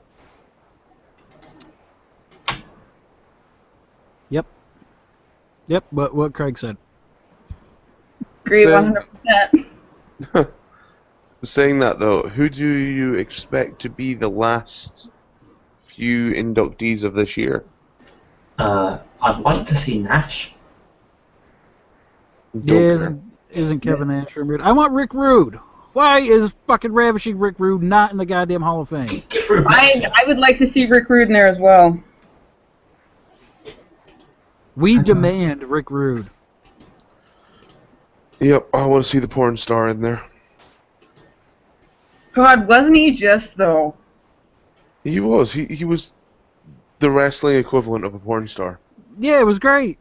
He was Seth Rollins. He was one of my favorite heels because he was just so sleazy, but he did it that was so low. well. And the he funny thing is, like in real life, he was one of the nicest men. And he But had a he- great mustache. Oh, he had Yeah, the best great mustache. mustache. Yeah. You know, where he had like the image of himself on his wrestling gear. That was hysterical. He Or had- and I have to say, one of my favorite feuds was him and Jake the Snake Roberts. Yes. It was a great feud. It was brilliant. Yes. Paul will be very, very happy. It is one of the rumoured inductees for 2016 are the Freebirds. Woo! Aren't they rumoured every year? What? Aren't they rumoured every year? No, they're actually, Michael P.S. Hayes has actually been asking, like, what to do, who should be inducted and if they get inducted next year. Yeah, they got to do that one in Texas. Yeah, you do that one next year for sure. Do it in Texas. Okay, wow. It looks like Zara's not getting any trouble in NXT. There's been talk of putting Zara with Baron Corbin because they're both covered in tattoos. Yeah. What a cliche. Yeah. Speaking of NXT though, the taping that's on just now, I'm just going to go out there and say straight away that Sami Zayn has been completely dropped from that main event feud Yes, he has. because he's facing Rhino. Is he? Because I can't see any of the spoilers actually up yet. Yep, he's down for a match with Rhino at tonight's taping. Oh, that's interesting. Doesn't say when, but the match is going to be taped tonight. To be honest, Spoilers. that doesn't really surprise me in the sense that I expect them. They are probably looking. Oh yeah, now I can see it. Yeah, they're probably looking to see to get the older guys in to come and work with the younger guys and to see what they think. Well, Baylor's number one contender though. Yeah, So yeah, it only makes sense for Zayn to not be in that spot. actually, it looks like Zayn is still in there because Zayn is in on the episode for the 18th of March. Spoiler alert: Zayn does turn up and confront Owens, kind of. hmm Apparently, Sting is in Orlando this week, working on a segment with Triple H. Working on a segment. What? I like that. That's a good thing. It means that the promo will actually be good. Well, they got their confrontation there on Sunday, so I mean, Yes, before we go off air, let's have everyone's predictions then for this Sunday. Or at least do the big matches for this week. Reigns versus Bryan, who wins? Rain. Reigns. non-finish. I'm going with some kind of screwy finish, which leads to a triple threat at Mania. Right, if you like that, put Reigns. I'll say Reigns wins. I say Reigns wins just on the basis that I think Sheamus interferes. Probably. What about the Sting Triple H interaction? Where's that going? Other than Mania, obviously. Non-finish. It's not even a match, it's a non-finish. So non-finish. I don't. He's 55 for crying out loud. Because Steve- honestly, if they do get in the match and they wrestle, I could see Trips carrying that match. Don't know why, but I do. He doesn't have a choice. I don't see it really going anywhere. Not really. I think Triple H gets the upper hand. Yeah. Yeah. Yep, I agree with that. Triple H gets the upper hand. They go to Mania because Sting says he'll prove him wrong on his own stage. Yep. Also, to counteract what I've just said a moment ago, I'm going to tell you all a big spoiler, so if you don't want to hear, I'm giving you to the count of 3. 1, 2, 3. Okay. Kevin Owens versus Alex Riley. Riley didn't do much. Owens got the pinfall. Owen tries to hit Riley with the powerbomb on the outside, but Sami Zayn comes out to make the save. Owens and Zayn brawl until security comes out to break them up. Zayn takes out all security team and Owens after hitting a somersault off the top ropes. Crowd goes nuts. Owens retreats. That appears to be the end of the 18th of March episode of NXT. That's the one I mentioned. So, yes, they're still in the feud. That's ridiculous. Throwaway match with Rhino. That's not ridiculous to me. I mean, yeah, the throwaway match is probably just there because you'll see him be taken out of the main event for now, but the feud it'll be one of those undercurrent feuds. That feud will be carrying on for months, but they'll leave it as an undercurrent for now.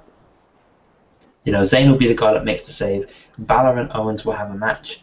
Owens will destroy Balor. Balor will get the crap kicked out of him afterwards. Again, Zayn will make the save.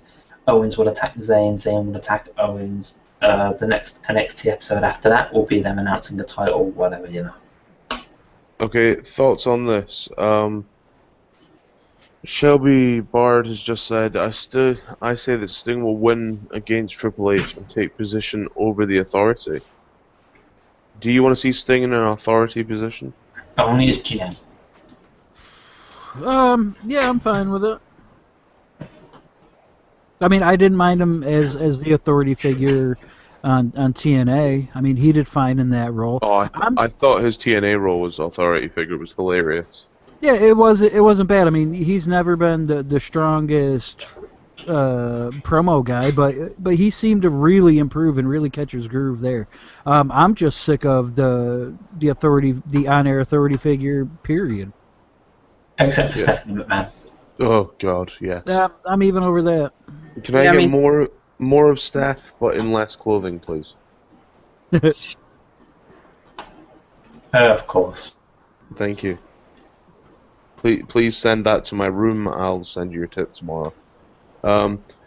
Guys, that's us reached the end of Lowdown for this week. I hate to end on such a crude note. So quickly, Stardust or Goldust, who wins at Fastlane? Stardust. Fairly unanimous then. Yeah. Oh, dying. Okay. Here, you okay? You want me to finish or you got it? I've got it. I'm good. All right. Paul, you gotta let me finish. Sounded like you were dying. I was waiting for that's what she said joke, but we'll move on. There's no time for that. Guys, make sure that you tune in to. God damn. Make sure that you tune in to Showdown this week for our new show. Straight up, we're going to discuss what we can do to help Vince.